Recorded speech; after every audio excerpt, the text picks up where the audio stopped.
వెనకటికి ఒకడు ఇటేట్ రమ్మంటే ఇల్లంతా నాదే అన్నాడంట.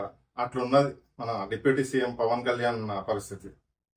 ఒక సినిమా రిలీజ్ అవుతుంది, ఓజీ అని. అది ఇంత క్రేజ్ ఉందని చెప్పేసి అందరికీ తెలుసు. అంత క్రేజ్ లో సినిమా ఎలాగూ డబ్బులు సంపాదిస్తుంది, సినిమా ఎలాగూ నడుస్తుంది. అట్లాంటి టైంలో బెనిఫిట్ షోలు అని చెప్పేసి పెట్టేసి దానికి రేట్ ఎంత? ఆంధ్రాలో అయితే 1000 రూపాయలు, తెలంగాణలో 800. ఎందుకు దోసుకుంటున్నారండి ఇట్లా? నాకు అర్థం కాదు. ఎవరినో క్వశ్చన్ చేస్తే ఏమంటారంట తెలుసా? వాళ్ళు చూసేటోళ్ళకి లేనిది మీకేంది అని చెప్పేసి అంటారంట. చూసేటోళ్ళకి ఉండదండి, వాళ్ళు మీ మీద అభిమానంతో చచ్చిపోతున్నారు. మీకుండాలా మీ అభిమానులు అంటే మీరు ఫ్రీగా చూపించాలి. ఇంకా షో చూసేటోళ్ళకు లేకుంటే మేమేం చేస్తామని చెప్పేసి అనే మాటలు ఎంత దరిద్రమైన మాటలు అవి. అసలు అట్లాంటి మాటలు మాట్లాడడానికి కొంచెమన్నా సిగ్గుండాలి నిజంగా చెప్పాలంటే. హైదరాబాద్ లో ఒక టికెట్ ఆప్షన్ లో 5 లక్షలకు ఫస్ట్ టికెట్ ఆఫ్ ఓజీ అని చెప్పేసి ఆప్షన్ పెడితే 5 లక్షల చిల్లరకి కొనుక్కున్నాడంట ఒక ఆయన. వైజాగ్ లో 1,10,000, 1,20,000, ఇంకా వేరే వేరే ప్లేసెస్లలో ఇట్లనే కొన్ని ఆప్షన్స్ జరుగుతాయి. టికెట్లు ఆప్షన్ లో ఫస్ట్ టికెట్ ఆఫ్ ఓజీ అని చెప్పేసి ఆ ప్లేసెస్లలో ఆప్షన్ లో కొనుక్కున్నారంట. సిగ్గుందా అని అడుగుతున్నా నేను. బెట్టింగ్ యాప్స్ తీసేయాలి అని చెప్పేసి బలవంతంగా బెట్టింగ్ యాప్స్ అని చెప్పేసి అది తప్పు జరుగుతుందని చెప్పేసి తీసేశారు. ఇది సినిమా యొక్క బెట్టింగ్ కాదా అండి? టికెట్ కొనుక్కడం, ఆప్షన్ చేయడం అనేది బెట్టింగ్ కాదా? బిడ్ చేయడం అనేది బెట్టింగ్ కాదా? ఒక డిప్యూటీ సీఎం అయ్యుండి సెంట్రల్ గవర్నమెంట్ కి సపోర్ట్ చేస్తున్నావు నువ్వు. ఈ రోజు నీ సినిమాకి సంబంధించి ఒక బెట్టింగ్ జరిపించినావు నువ్వు. సిగ్గుగా లేదా నీకు?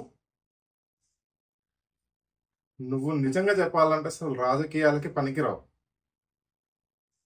ఇట్లాంటి మాటలు మాట్లాడుకుంటా ఇట్లాంటి చేస్తారు. 2 రకాల మనుషులు ఉన్నారు నీలో. అభిమాని అనేటోడు నీ మీద ప్రేమతో వస్తున్నాడు. ఆ అభిమానాన్ని నువ్వు డబ్బు రూపంగా చూసుకుంటున్నావు. ఒక అభిమానికి అవసరమైతే నువ్వు ఫ్రీ షో పెట్టాలి. అంతేగాని అభిమాని ఉన్నాడు కదా వాడిని దోసుకుందామని చెప్పేసి నువ్వు ఇష్టం వచ్చినట్టు టికెట్లు పెట్టుకొని ఒక బెనిఫిట్ షోలకి ఏమో 1000 రూపాయలు, 800. తర్వాత ప్రతిరోజు వారం రోజులు 2 వారాల దాకా 450 టికెట్. టికెట్ రేట్ పెంచే అధికారం మీకు ఎవరిచ్చిండ్రండి? అసలు నాకు అర్థం కాదు. మీరు జెన్యున్ గా మీరు ఉన్న ప్రైజెస్ తోని మీరు నడిపించుకోండి, సినిమాలు ఎన్ని రోజులైనా నడిపించుకోండి. అంతేగాని టికెట్ రేట్ పెంచి అమ్మాల్సినంత అవసరం అయితే లేదు. జనాలకి అనవసరమైన ఇబ్బంది ఎందుకు క్రియేట్ చేస్తున్నారు మీరు? ఈ సినిమాకి మంచి బజ్ ఉండనియండి. దాన్ని మీరు ఆ బజ్ ని ఉపయోగించుకొని ఎక్కువ రోజులు నడిపియండి సినిమా. అట్లాంటి ఒక రోజు మీ సినిమా మంచిగా లేదు అనుకుంటేనే మీకు ఇట్లాంటి ఆలోచనలు వస్తాయి. బాగా లేకపోతే ఏం చేస్తారంటే ఒక రోజులనే డబ్బులన్నీ సంపాదించాలా అని చెప్పేసి ఇట్లాంటి ఎక్కువ డబ్బులు పెట్టడం జరుగుతుంది. మీరు ఒక డిప్యూటీ సీఎం అండి, గుర్తుపెట్టుకోండి. మీరు ఇట్లాంటి పనులు చేయడం వల్ల మిమ్మల్ని మీరు తక్కువ స్థాయికి వెళ్ళిపోతారు. అంతేకాకుండా నేను రేవంత్ రెడ్డిని కూడా ఒక క్వశ్చన్ చేస్తున్నా. పుష్ప ఇన్సిడెంట్ తర్వాత మేము ఇంకా తెలంగాణలో ఎట్లాంటి బెనిఫిట్ షోలు, ఎట్లాంటి రేట్లు పెంచడాలు ఉండవని చెప్పిన నువ్వు ఈ రోజు నువ్వు ఏ మొహం పెట్టుకొని మళ్ళీ రేట్లు పెంచుతున్నావు? నీకుందా అసలు ఏమన్నా కొంచెం? నీ మాట మీద నువ్వే నిలబడవా? రాష్ట్ర ప్రజలకు ఎట్లయినా ప్రయోజకరమైన పనులు ఎట్లయినా చేయట్లేదు. కనీసం ఇలా ఎందుకు లాస్ చేస్తున్నావు? నువ్వు అన్న మాట మీద నువ్వెందుకు నిలబడతలే? నువ్వు ఇచ్చిన హామీలు ఎట్లయినా తీర్చవు. లేనిపోని అన్ని తీసుకొచ్చి ప్రజల మీద ఎందుకు రుద్దుతున్నావు? ఉంటే ఒక మాట మీద ఉండు, అందరికీ ఒకలాగా ఉండేటట్టు చూడు. ఇప్పుడు పవన్ కళ్యాణ్ నీ చంద్రబాబు నాయుడుకు క్లోజ్ అని చెప్పేసి నువ్వు చంద్రబాబు నాయుడుకు చేసే పనులు లాగానే ఇది కూడా ఆయన కోసం ఒక హెల్ప్ లాగా చేసినావు అన్నట్ట. ఇది అస్సలు కరెక్ట్ కాదు. రేవంత్ రెడ్డిదైనా కూడా, చంద్రబాబు నాయుడుదైనా కూడా, మన డిప్యూటీ సీఎం పవన్ కళ్యాణ్ దైనా కూడా లాస్ట్ కి జనాలని అంటే అభిమానంతో వెళ్తున్న వాళ్ళ బ్రతుకులను కుక్కలు చింపిన విస్తరి చేస్తున్నారు.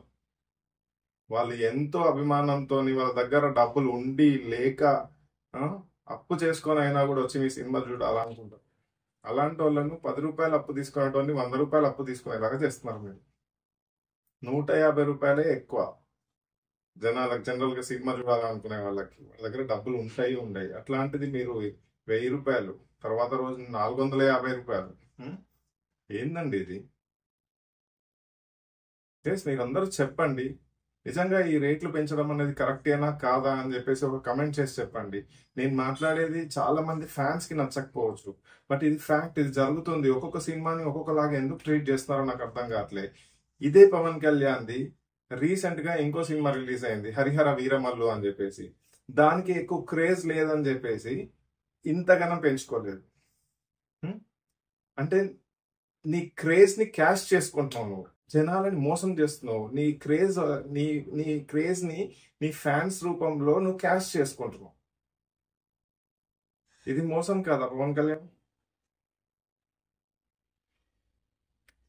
ఏది ఏమైనా కూడా మీరు ఇట్లాంటి పనులు చేయడం అనేది చాలా తప్పు. దయచేసి మీ ఫ్యాన్స్ ని అడ్డం పెట్టుకొని దోసుకోకండి ప్లీజ్. మీ అందరికీ నా మీద ఎలాంటి కోపమైనా ఉండొచ్చు నేను ఇది మాట్లాడినందుకు, బట్ ప్లీజ్ నేను ఇట్లానే మాట్లాడతాను, నాకు అనిపించింది నేను చెప్తా ఉంటాను. నా ఛానల్ని సబ్స్క్రైబ్ చేసుకోండి, ఈ వీడియోకి లైక్ చేయండి, మీ ఫ్రెండ్స్కి షేర్ చేయండి, మీ ఒపీనియన్ కమెంట్ చేసి చెప్పండి. Thank you for watching the video.